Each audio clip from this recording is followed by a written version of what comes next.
साथियों, सत्र 2024-25 में पीएफएम पोर्टल में एक बहुत बड़ा अपडेट कर दिया गया है, जिसके अनुसार कई यूजर्स को पीपीए को जनरेट करने में बहुत ज़्यादा परेशानी हो रहा है। तो आज की इस वीडियोज में हम मोबाइल फ़ोन से किस प्रकार से अपने स्कूल का बैलेंस को चेक करेंगे, मोबाइल फ़ोन से ही बल्क कस्टमाइजेशन करेंगे और साथ में किस प्रकार से मेकर का आईडी से पीपीए को जनरेट करेंगे और चेकर का आईडी से किस प्रकार से हम पीपीए को अप्रूव करेंगे और साथ में मोबाइल फोन से किस प्रकार से हम पीपीए को डाउनलोड करेंगे और साथ में केसबुक को किस प्रकार से मेंटेन करेंगे, इसके बारे में आज की इस वीडियो में मैं आपको स्टेप बाय स्टेप बताने वाला हूं। तो वीडियो को शुरू करने से पहले चैनल में नया है तो चैनल को सब्सक्राइब कर लीजिए और बगल में जो बेल का आइकन उसको भी क्लिक कीजिए। तो आइए आज का वीडियो को शुरू करते हैं।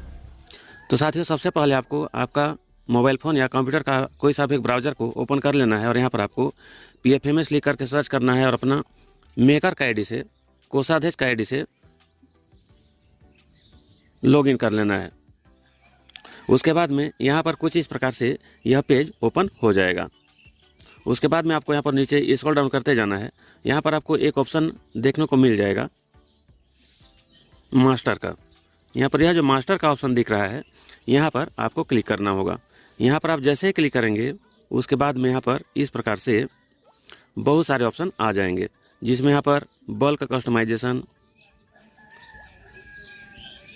इस प्रकार का ऑप्शन आएगा। इसमें से सबसे ऊपर में आपको यहाँ पर बल्क कस्टमाइजेशन पर लॉन्ग प्रेस करना है। उसके बाद में आपको यहाँ पर open link in new tab इस पर क्लिक कर देना है। यहाँ पर क्लिक करने के बाद में इस प्रकार से न्यू टैब ओपन हो जाएगा। यहाँ पर अब आपको दो ऑप्शन मिलेगा, बल्क कस्टमाइजेशन यूजिंग एक्सेल और एक ऑप्शन आएगा मैनेज का। तो आपको यहाँ पर मैनेज का जो ऑप्शन दिख रहा है यहीं पर क्लिक कर देना है।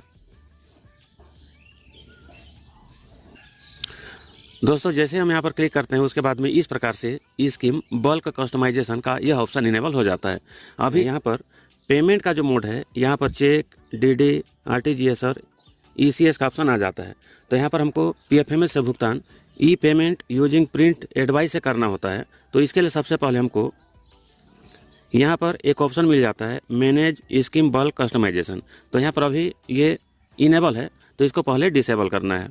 तो डिसेबल करने के लिए यहाँ पर क्लिक करेंगे। उसके बाद में इस प्रकार से यह प्रोसेसिंग लेगा।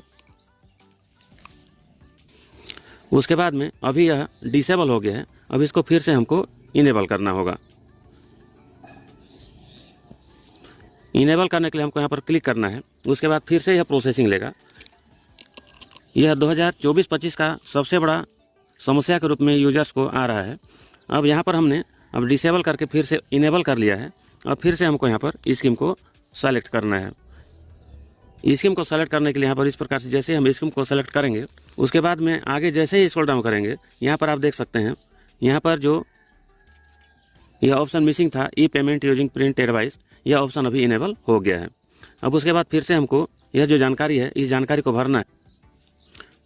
साथ ही उसके बाद यहाँ पर हमने कस्टमाइज नेम लिख लिया है। यहाँ पर मॉड्यूल में आपको एक्सपेंडिचर ही रहने देना है। अकाउंट जो इसमें सेल्फ रहेगा, बैंक अकाउंट में आपका स्कूल का जो अकाउंट है वो रहेगा। और यहाँ पर वेंडर्स में आप जिस वेंडर को भुगतान करना चाहते हैं उन सभी वेंडर को आप यहाँ पर चेक मार्क कर लेंगे। उसके बाद में अगले ऑप्शन में यहाँ पर कंपोनेंट वाइज और बल्क और एक डिफ़ॉल्ट कंपोनेंट दिया हुआ है। तो यहाँ पर कंपोनेंट वाइज को ही क्लिक कर देंगे। उसके बाद में यहाँ पर कंपोनेंट वाइज जो भी मद वार यहाँ पर आपको राशि मिला हुआ है उन सभी मदों को यहाँ पर सेलेक्ट करना होगा। तो यहाँ पर एसएमसी ट्रेनिंग का एक पैसा मिला हुआ है। इसी प्रकार से मिडिल स्कूल के मामले में रानी लक्ष्मीबाई बालिका आत्मरक्षा प्रशिक्षण इसके लिए मिला हुआ है। इसी प्रकार से सालाना अनुदान और मोबाइल कम्युनिकेशन और बालवाड़ी इत्यादि मद में पैसा इस बार सभी स्कूलों को मिला हुआ है। तो यहाँ पर सभी मद को एक बार हम लोग सेलेक्ट कर लेते हैं। दोस्तों, अभी यहाँ पर मदवार सभी कंपोनेंट को ऐड करने के बाद में अब अगले ऑप्शन में यहाँ पर डिफ़ॉल्ट अमाउंट का दिया हुआ है। आप चाहें तो इसको भर सकते हैं या फिर इसको छोड़ सकते हैं, ये ऑप्शनल होता है। उसके बाद अगले स्टेप में आपको पेमेंट मोड का एक ऑप्शन दिया होता है। यहाँ पर आपको ई पेमेंट यूजिंग प्रिंट एडवाइस इस पर क्लिक कर देना है। यहाँ पर क्लिक करने के बाद में कुछ समय प्रोसेसिंग लेगा। उसके बाद में यहाँ पर आपको सेव का एक ऑप्शन दिख रहा है, यहाँ पर क्लिक कर देना है। यहाँ पर जैसे ही क्लिक करेंगे फिर से कुछ समय प्रोसेसिंग लेगा, इसका वेट करना है। और उसके बाद में इस प्रकार से यहाँ पर हमने बल्क कस्टमाइजेशन कर लिया है गवर्नमेंट पीएस। इस प्रकार से यहाँ पर ये एक्सपेंडिचर बन गया है। आप चाहें तो यहाँ से आप इसको डिलीट करके दूसरा एक्सपेंडिचर भी बना सकते हैं।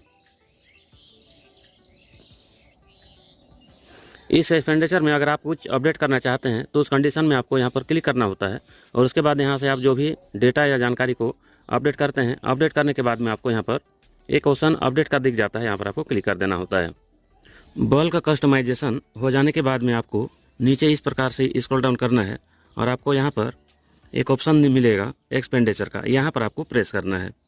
यहाँ पर जैसे ही क्लिक करेंगे उसके बाद में इस प्रकार से आपको यहाँ पर बहुत सारे ऑप्शन मिलेंगे। यहाँ पर आपको ऐड न्यू का एक ऑप्शन दिख रहा है, इसमें क्लिक कर देना है।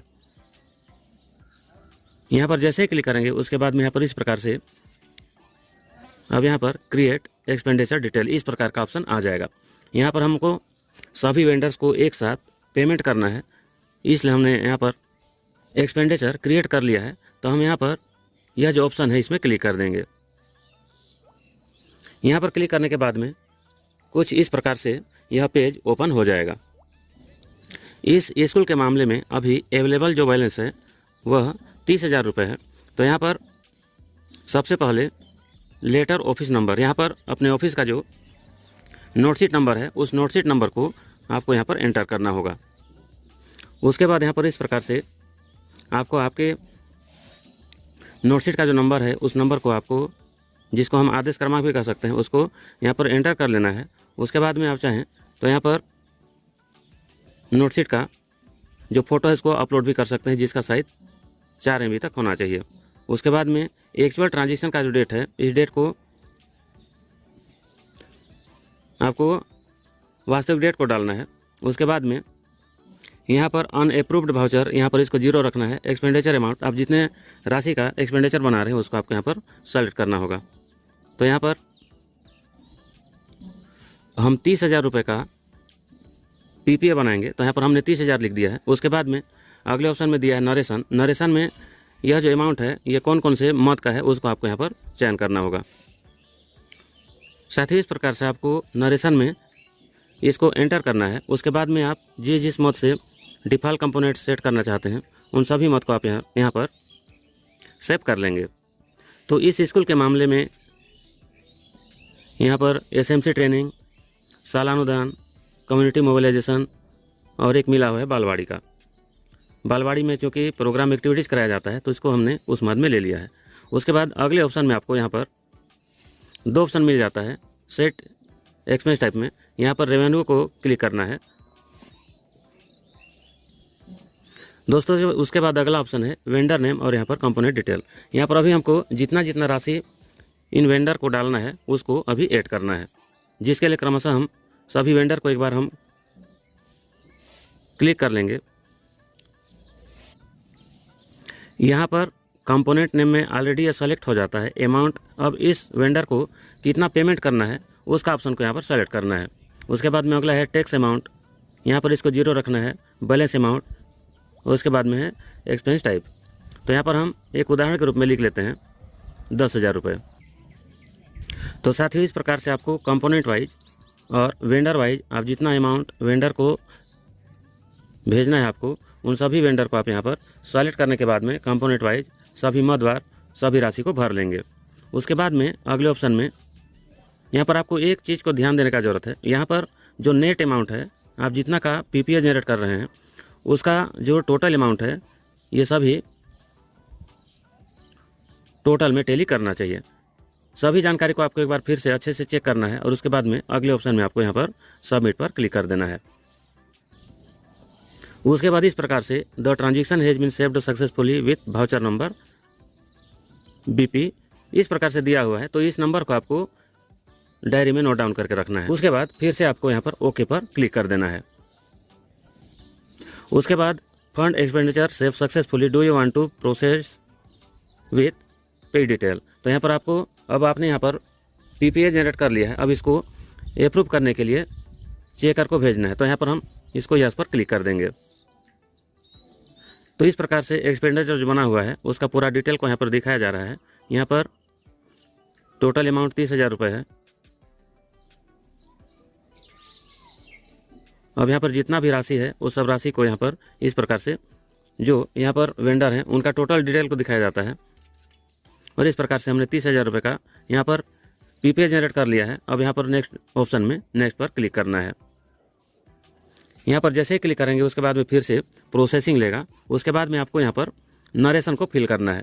नरेशन फिल करने के लिए आपको यहाँ पर आप जिस मत पर राशि को दिए हैं उन सभी राशि का मत को यहाँ पर लिखना होगा दोस्तों। उसके बाद यहाँ पर सभी मत को लिखने के बाद में यहाँ किसी प्रकार से डिडक्शन नहीं करना है और उसके बाद में आपको कन्फर्म पर क्लिक कर देना है।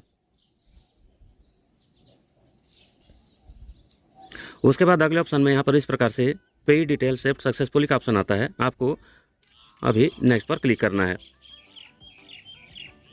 यहाँ पर आप जैसे ही क्लिक करेंगे उसके बाद कुछ समय का प्रोसेसिंग लेगा। उसके बाद में इस प्रकार से फिर से प्रोसेसिंग का ऑप्शन आ जाता है और यहाँ पर पीपीए को अप्रूव करने के लिए इस प्रकार से यह ऑप्शन आ जाता है। तो यहाँ पर सबमिट फॉर अप्रूवल का एक ऑप्शन दिख रहा है, यहाँ पर आपको क्लिक करना है। आप चाहें तो पे डिटेल को फिर से एक बार डिटेल को आप देख सकते हैं।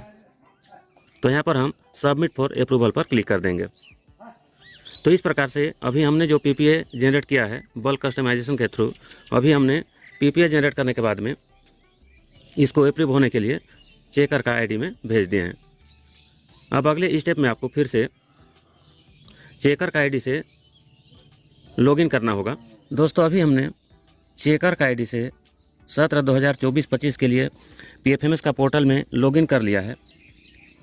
अभी जो हमने बल्क कस्टमाइजेशन के द्वारा पीपीए जनरेट किया हुआ है उसको चेकर का आईडी से अप्रूव करने के लिए आपको यहाँ पर नीचे स्क्रॉल डाउन करते जाना है और उसके बाद में अगले ऑप्शन में यहाँ पर एक्सपेंडिचर का एक ऑप्शन दिख रहा है, यहाँ पर क्लिक कर देना है। यहाँ पर सबसे नीचे में मैनेज बल्क फंड एक्सपेंडिचर का एक ऑप्शन दिख जाता है, यहाँ पर आपको क्लिक करना है।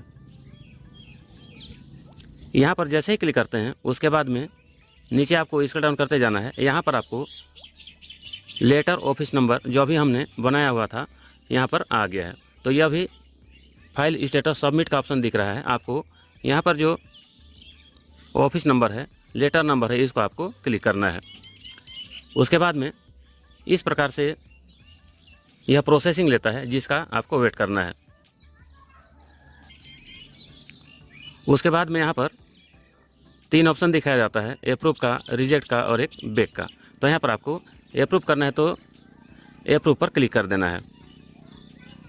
अगर आप इसको रिजेक्ट कर देंगे तो इस कंडीशन में आपको समस्या हो सकता है। यहाँ पर फिर से हमको कन्फर्म का एक ऑप्शन दिख रहा है, यहाँ पर क्लिक करना है। इस प्रकार का ऑप्शन आता है, आपको यहाँ पर ओके पर क्लिक कर देना है। उसके बाद यहाँ पर इस प्रकार से this bulk expenditure is approved, you can download this PPA for 10 minute for print payment advice page, इस प्रकार का ऑप्शन आ जाता है। अभी हमने चेकर का आईडी से पीपीए को अप्रूव कर लिया है। अब अगले स्टेप में हमको पीपीए को डाउनलोड करना होगा। मोबाइल फ़ोन में ही किस प्रकार से हम पीपीए को डाउनलोड करेंगे उसको मैं अभी आपको लाइव डाउनलोड करके दिखाऊंगा। तो इसलिए फिर से आपको, अगर आपने पीएफएमएस से लॉग आउट कर लिया है तो फिर से आपको चेकर का आईडी से लॉगिन करना है और आपको यहाँ पर एक्सपेंडिचर पर क्लिक कर देना है। तो यहाँ पर जैसे ही क्लिक करेंगे बहुत सारे ऑप्शन आ जाते हैं। यहाँ आपको तीसरा नंबर में प्रिंट वेंडर पीपीए यह ऑप्शन दिख रहा है, इसी में क्लिक कर देना है। उसके बाद यहाँ पर इस प्रकार से ऑप्शन आएंगे। यहाँ पर आपको बैंक का अकाउंट को चूज करना है। यहाँ पर जो पेमेंट एडवाइस नंबर है इस नंबर को आप यहाँ पर दर्ज कर सकते हैं, आप चाहें तो ये ऑप्शनल है। यहाँ पर अभी हम सर्च पर क्लिक कर देंगे। उसके बाद यहाँ पर इस प्रकार से यह ऑप्शन आ जाता है। यहाँ पर आपको पेमेंट एडवाइस नंबर इसी पर क्लिक करना है। यहाँ पर क्लिक करने के बाद में कुछ समय प्रोसेसिंग लेगा। उसके बाद में यहाँ पर इस प्रकार से PPA is valid up to 10 days from date of approval, approval के 10 दिन तक यह वैलिड रहता है। तो यहाँ पर हमको ओके पर क्लिक कर देना है। उसके बाद इस प्रकार से यह लोडिंग होना शुरू हो जाता है और उसके बाद में आप यहाँ पर देख सकते हैं यह जो पीपीए है, अब यहाँ पर आप बड़ी सावधानी से हमने यहाँ पर इस पीपीए को जनरेट कर लिया है। तो यह जो पीपीए है इसको हमको मोबाइल फ़ोन से ही डाउनलोड करना है। इसको मैं आपको लाइव करके दिखा रहा हूँ कि अभी हम मोबाइल फ़ोन में ही पीपीए को अब डाउनलोड करेंगे। तो यहाँ पर आप देख सकते हैं मेरा यह जो ब्राउज़र है अभी यह डेस्कटॉप मोड में इनेबल हुआ है। आपको इस पीपीए को मोबाइल फ़ोन में ही डाउनलोड करने के लिए इस ऑप्शन पर क्लिक करना है। तो यहाँ पर जैसे ही क्लिक करेंगे यहाँ पर बहुत सारे ऑप्शंस आ जाते हैं। यहाँ पर आपको वर्ड, एक्सेल, पावर पॉइंट, बहुत सारे ऑप्शन मिलते हैं। यहाँ पर आपको PDF का जो ऑप्शन दिख रहा है इसी में क्लिक कर देना है। यहाँ पर जैसे ही क्लिक करेंगे उसके बाद में इस प्रकार से यह जो PPA है यह डाउनलोड करने का ऑप्शन आ जाता है। तो यहाँ पर आप चाहें तो इसको ओपन कर सकते हैं। हम इसको यहाँ पर डाउनलोड पर क्लिक कर देंगे। उसके बाद में इस प्रकार से अब यह डाउनलोड हो गया है, इसको हम ओपन करेंगे तो यहाँ पर इस प्रकार से अभी हमने जो PPA बनाया हुआ था उस PPA को हमने मोबाइल फ़ोन में ही डाउनलोड कर लिया है। अब आप इसको कंप्यूटर सेंटर में जाकर के इसको आप प्रिंट आउट निकाल सकते हैं। साथ ही उसके बाद PPA का जो काम है वो कंप्लीट होने के बाद में आपको यहाँ पर इस PPA को बैंक में जाकर के जमा करना होता है और आप जब आपका सभी राशि मदवार खर्च हो जाने के बाद में आपको कैशबुक बनाना होता है, जिसके लिए आपको यहाँ पर रिपोर्ट का एक ऑप्शन दिख रहा है, यहाँ पर क्लिक करना होगा। यहाँ पर आप जैसे ही क्लिक करेंगे उसके बाद में यहाँ पर कुछ इस प्रकार से यह पेज ओपन हो जाएगा। PFMS का पोर्टल से ही कैशबुक को डाउनलोड करना है और उसके बाद में आपको आपका स्कूल में जो कैशबुक है ऑफलाइन मोड में उस कैशबुक को संधारण करना है। उसके लिए आपको यहाँ पर एक ऑप्शन मिल जाता है, आपको यहाँ पर मॉनिटरिंग का यहाँ पर क्लिक करना है। मॉनिटरिंग में कैशबुक एजेंसी कैशबुक AM04 का ऑप्शन आ जाता है। यहाँ पर आप जैसे ही क्लिक करेंगे उसके बाद में आपका स्कूल का जो कैशबुक है 2024-25 का वो बड़ी ही आसानी से यहाँ पर आपको दिख जाएगा। यहाँ पर कैशबुक को सेलेक्ट करने के लिए, डाउनलोड करने के लिए आपको यहाँ पर स्कीम का नाम को चूज करना है और आप यहाँ पर डेट को चयन कर लेंगे। उसके बाद यहाँ पर व्यू रिपोर्ट पर क्लिक कर देंगे। यहाँ पर आप व्यू रिपोर्ट पर जैसे ही क्लिक करते हैं उसके बाद यहाँ पर इस प्रकार से जो कैशबुक है वो शो हो जाता है। अब इसको फिर से डाउनलोड करने के लिए आपको यहाँ पर क्लिक करना है और उसके बाद आप इसको फिर से PDF के रूप में डाउनलोड कर सकते हैं। तो यहाँ पर हम इसको कैशबुक को PDF के रूप में डाउनलोड कर लेते हैं। एजेंसी कैशबुक इस प्रकार का ऑप्शन आ जाता है। इसको ओपन करेंगे तो इस प्रकार से यहाँ पर जो कैशबुक है वो हमने यहाँ पर बड़ी आसानी से डाउनलोड कर लिया है। यहाँ पर जितना राशि जिस मद में जमा हुआ है उसका यहाँ पर मदवार जानकारी देखने को मिल जाता है। तो यहाँ पर आपने PPA में जिस वेंडर को PPA जनरेट किया है, राशि अंतरण किया है, मदवार ही दुकानदार से वेंडर से बिल लेना है और कैशबुक को ऑफलाइन मोड में संधारण करना है। कैशबुक को किस प्रकार से संधारित किया जाता है इस पर मैंने फुल डिटेल वीडियो इस चैनल में बनाया हुआ है, आप उस वीडियो को चेकआउट कर सकते हैं। उसका लिंक भी मैं इस वीडियो के नीचे डिस्क्रिप्शन में दे दूंगा, वहां से आप उसको देख करके कैशबुक कैसे भरा जाता है उसको जान सकते हैं। तो साथियों कुछ इस प्रकार से आप अपना मोबाइल फोन से ही आप PFMS से संबंधित सभी कार्य को कर सकते हैं। PPA को जनरेट कर सकते हैं, PPA को अप्रूव कर सकते हैं और मोबाइल फोन से ही PPA को डाउनलोड कर सकते हैं। तो आज का यह जानकारी अगर आपको बढ़िया लगा तो वीडियो को आप अधिक से अधिक शेयर कीजिए और इसी प्रकार का वीडियोस को देखते रहने के लिए चैनल को सब्सक्राइब कीजिए।